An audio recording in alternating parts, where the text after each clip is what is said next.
Hello everybody, my name is King Quaddle. I hope you're having a phenomenal day, of course. And today, I'm going to be teaching you how to buy, build, and play Magik to do a solo Nightmare 4 difficulty run of Marvel Zombies. If you guys are new, subscribe today. Join the Aztec Empires. Do post content like this daily. First and foremost, if you haven't already, get to level 40. Trust me on that. It's going to be a lot harder if you're not max level. Really easy to do. Come back to this after you're level 40 and we'll continue. Next up, what you want to do is optimize your skill tree. There is a red build and a blue build. Blue build can be done, but it's not optimal at all. Especially after buffs, red build is absolutely 100% the way to go. Get all red skill trees. Trust me on that. It'll be perfect for this playthrough. Next up, your abilities. What I like to do is I'll buy the orange ability for all three of your abilities. Mortal Will makes it so you can't pop your ultimate. You don't have to worry about that, but you'll get a permanent boost to health and damage. Next up, for Dark Dash and Limbo Step, this is the one that's kind of user preference. Limbo Step makes it so you don't have the uppercut animation at the end, while the orange one does. That is completely user preference. Last but not least, the most important, Demonic Barrier. Do not buy Reaper's Revolve. A lot of people do that. They die instantly because it sticks you into a really long animation where you will die instantly. Do not buy Reaper's Revolve. Whatever you do, do not buy it. Get Demonic Barrier. Makes it so your Limbo Demons have greatly increased health. They draw aggro away from the zombies, and it makes your run a whole lot easier. Next up, the number one fault that a lot of people have, their greatest downfall, is not buying properly. You need to learn what to buy and how to buy it for which rounds so you have an optimal run. First and foremost, damage dealt always is great, obviously. Next up is the golden maximum health. Obviously, it's great to have more health. Don't focus too much on it. I will show you exactly how much health you should have for which rounds. Just keep that in mind. For full moon, I will actually buy 3 of these, no more, no less. Makes it so you have a great amount of moon power in addition to what you're already getting. Last but not least, another very big downfall people have is Vampiric Vitality. People think the more lifesteal you have, the greater time you'll have. The truth of the matter is, you only need one of these to optimize your run. You buy one Vampiric Vitality, you turn on the lifesteal, and then if you're dealing 1,000,000 damage per second, as long as you have it on once, your lifesteal will be so substantial that you don't even have to worry about it, in addition to dealing so much damage to every single boss. Next up, Mark Detonation is really good for the low rounds, all the way up until like round 15. I'll stop buying the golden ones, but Innate Slash is your number one go-to card. Golden Innate Slash will carry you all the way, and I'll show you exactly what I mean at the beginning of the game, so keep that in mind. Devouring Sigil is good as well. Obviously, the gold ones for early builds, for the early rounds, are really good for purchases. But just keep in mind, right, all of the red cards, don't buy a single blue card. I should not see a single blue card on any single one of y'all's builds. All the reds are really good. Obviously, the golden rarity ones are better than the gray rarity builds. So just keep that in mind going forward. Next up, let's jump straight into the gameplay. I'm going to teach you guys how to start off your run, and you must do this. If you don't get a good roll, just come back. But what you guys need to do is buy a golden Innate Slash. You guys see it right there on the screen. If you don't get one in your first roll like I did, I got super lucky. Just keep re-rolling. Don't buy a single card until you get a golden Innate Slash. Get that first, and as soon as you buy it, the only time you ever use random is right here. You get a random chance to duplicate some of your cards, and in this case, since we didn't have any cards going into it, it'll duplicate it, so you're starting off with like 8 golden Innate Slashes. I roll it about 3 times, and then from this point on, we just go randomly. I got super lucky. I'm starting off with 8 gold Innate Slashes, and you guys will see you will substantially outperform every single round for the rest of this playthrough. From this point on, getting a couple of max healths, but you really want to focus on damage received, damage dealt, and then the golden red cards, obviously. Since we're just starting off the run, I'm buying just about every single red card. I don't buy the Zeus's Thunder or the Giant's Frost or whatever it's called. I don't buy those. I've seen some people have it work for them. Other than that, though, I just focus on getting a lot of damage done. And for the early rounds, you guys will see right here, if you're not building optimally, you will struggle with these, especially round 3 can be really long. But since you guys are building properly, thanks to me, you guys see we're just tearing through these. Even the Sentinels, just like that, just like butter. We're flying through these rounds. dealing a lot of damage, sustaining a lot. We don't have a vampiric vitality yet, but you really don't gotta worry about that. And a lot of this gameplay is second nature if you played Magik before. It's pretty common sense though, common knowledge. You really just got to run around the zombies and don't let them touch you. She has a lot of mobility. Magik is built around diving.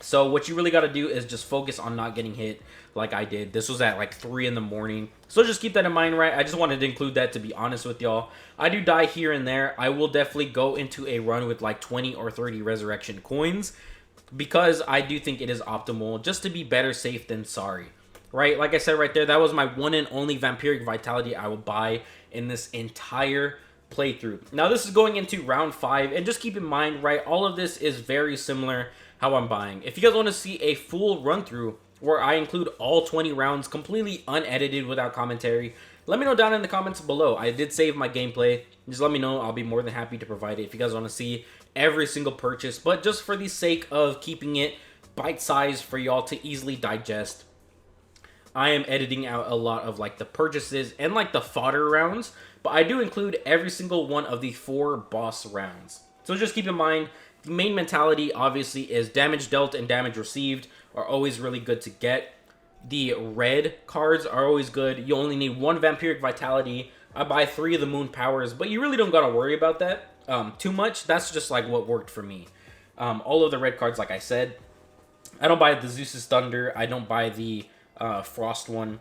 Just like a couple of the mark detonations. It will slow off a little bit in the earlier rounds, or in the later rounds, excuse me. Keep mixing that up, but completely fine, right? So going into the Namor fight, Magik very much so excels in AoE attacks. One thing that I've noticed is I'll throw out an L2 here or there, and that's because I've noticed that every once in a while after you throw a ranged attack, you'll actually get more of those projectiles that fly out and deal AoE damage. I'm not sure what the science is behind that, but especially in the earlier rounds, if you feel like not a lot of the projectiles are coming out, just throw out an L2 here and there, and it'll ramp it up, right? But you really just want to focus on the monstros until Namor is grounded. What you guys will see me do a lot here is going against these whale stuns, is I'll limbo step out of it because you get iframes, so you will not take damage, and more importantly, you won't get stunned.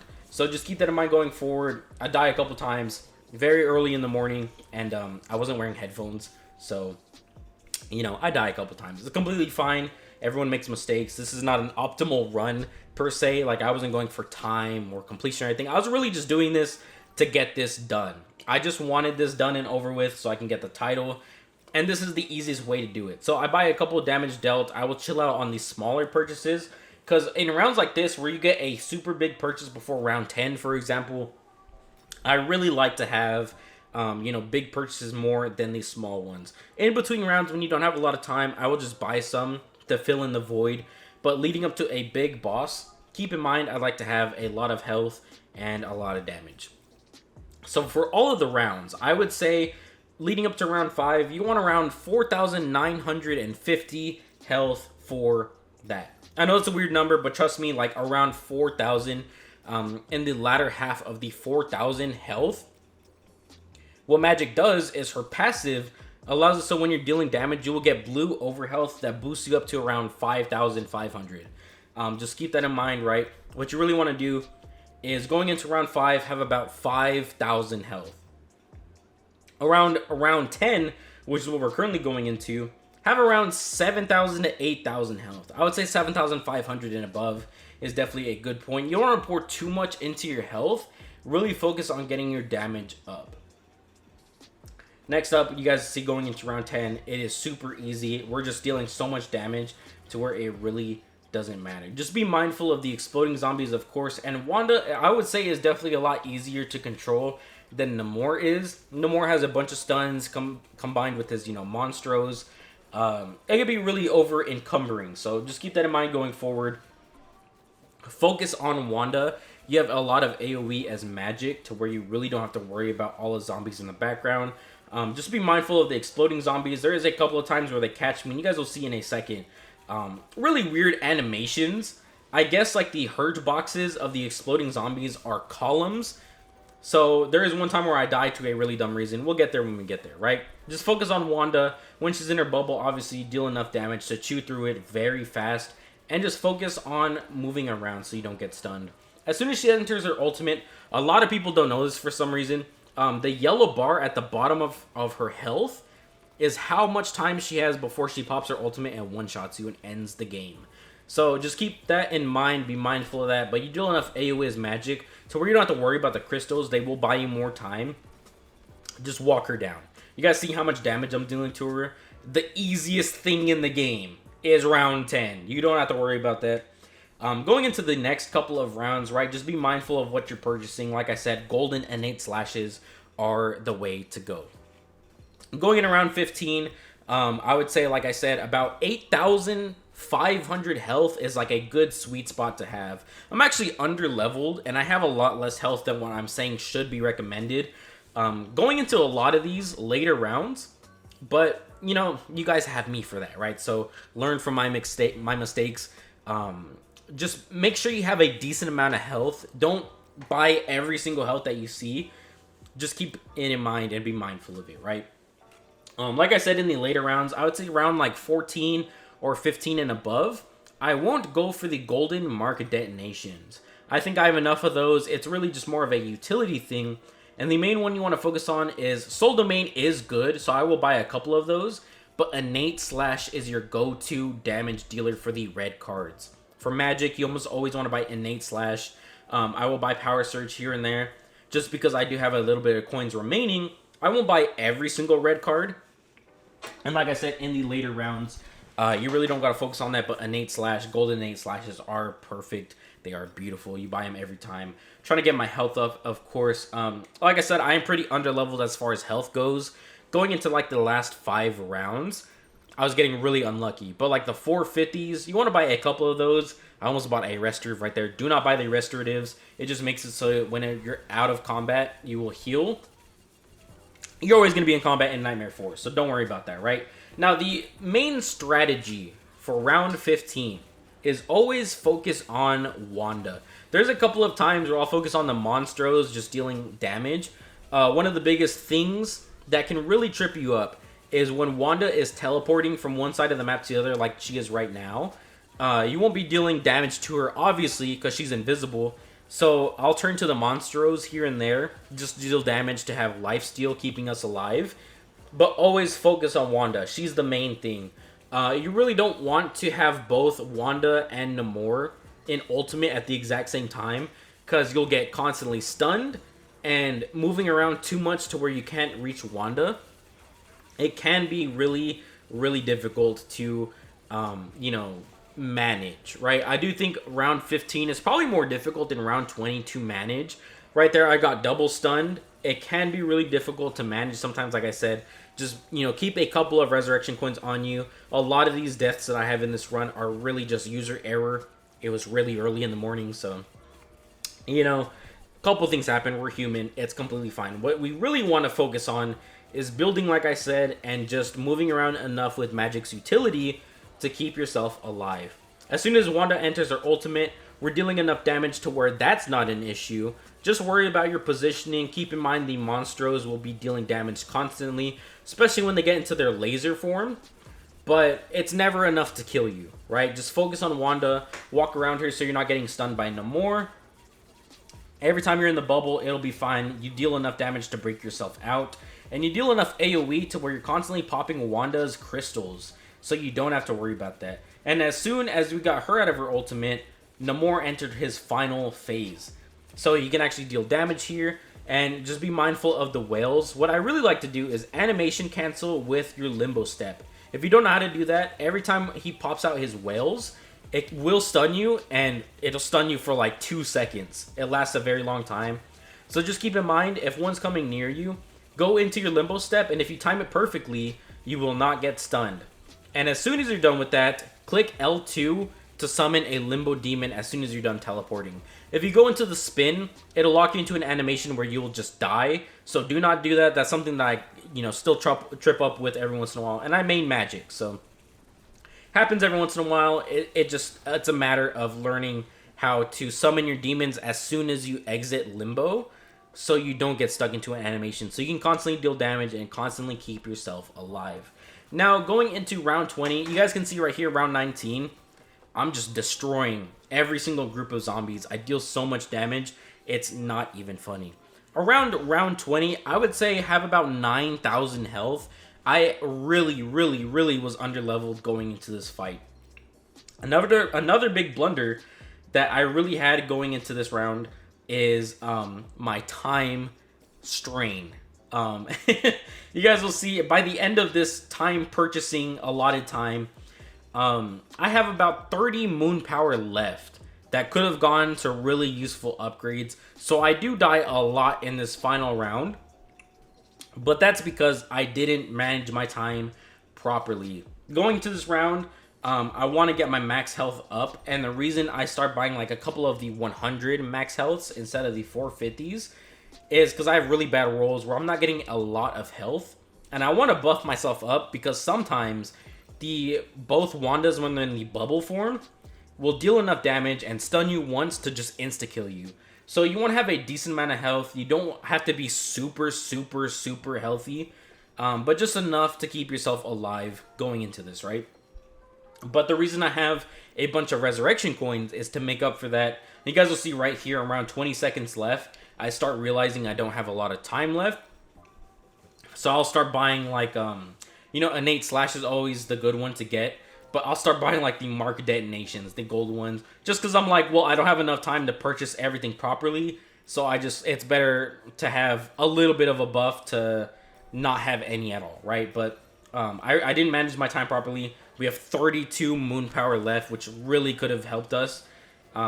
Just learn from my mistake, right? Just keep that in mind. Be mindful of how much time you have left. We deal so much AoE, you really don't have to worry about the zombies. Don't even look at them. They're not worth your time. But just focus on the Wandas. What I like to do is have both of them on my screen at the same time. And we will die a couple of times. Don't move in a straight line. I learned that the hard way. Both of the Wandas have like homing missiles. And they will also send out like these random slashes. Those will catch you up. You don't have to worry too much about maneuvering their abilities. Just don't move in a straight line because you will get hit with every single one of them in between a slash to a second slash. So you will just die instantly. One thing to be mindful of is you guys see at the very end right there, one of the Wandas was covering the other Wanda with her bubble. So I only dealt damage to one bubble. Very significant reduction to like my damage output. So I wasn't healing a lot right there. So my health dips a couple of times. As soon as one of them enters her ultimate, I really focus on the one with the bubble because she deals a lot of damage. But I still keep in mind that I want to be dealing damage to the ultimate one so she doesn't run out of time and just end the game. But from here, it's really just downhill. As soon as they're both in ultimate, it's downhill cruising. Completely fine. Constantly dealing damage. Like I said, just be mindful of the crystals. You want to be pumping them constantly just so you have enough time. But we're dealing so much damage to about like right here where she has like 15,000 health left on the first ultimate Wanda. I'm like, oh yeah, we definitely got this, right? The wave of relief flows over, man. I'm like, oh, we got this in the bag. Dealing damage to them, just running around. So you keep in mind like the crystals, the AoE that you're dealing, just to pop them, buy yourself a little bit more time. And as soon as we get down to one Wanda left, so easy. Just like that, ladies and gentlemen. Nightmare 4 difficulty on Magik, done and out of the way. We had 17 deaths. Like I said, a majority of that came from the final round. Just be better than me. Get a little bit more health. If you see the maximum health 450 plus, I would say almost always buy it. Unless you have a buttload of health at the end. Just focus on that, right? You'll be a lot easier of a time than I had. But that's it. So you get the Queen of Limbo, the Queenslayer, because I never beat it before on Nightmare 4 difficulty. And that is how you do the hardest difficulty Magik solo run. If you guys found this useful, be sure to like, subscribe, comment, all that beautiful stuff. Share it with a friend who may be struggling as well. And that is how you get the Queen of Limbo. It looks phenomenal. Queenslayer looks good as well because it has the orange color. Queen of Limbo has a beautiful purple to it. Thank you guys so much for watching. My name is King Quad. If you guys want to see the full playthrough where I do a beginning to end run, completely non-edited gameplay of this exact same run, comment down below. Let me know if you guys would be interested in watching that. Thank you guys so much for watching. My name is King Quad. Have a great day. Stay safe. Take care. Peace. Adios. And of course, until next time, Good luck out there, and bye-bye, y'all.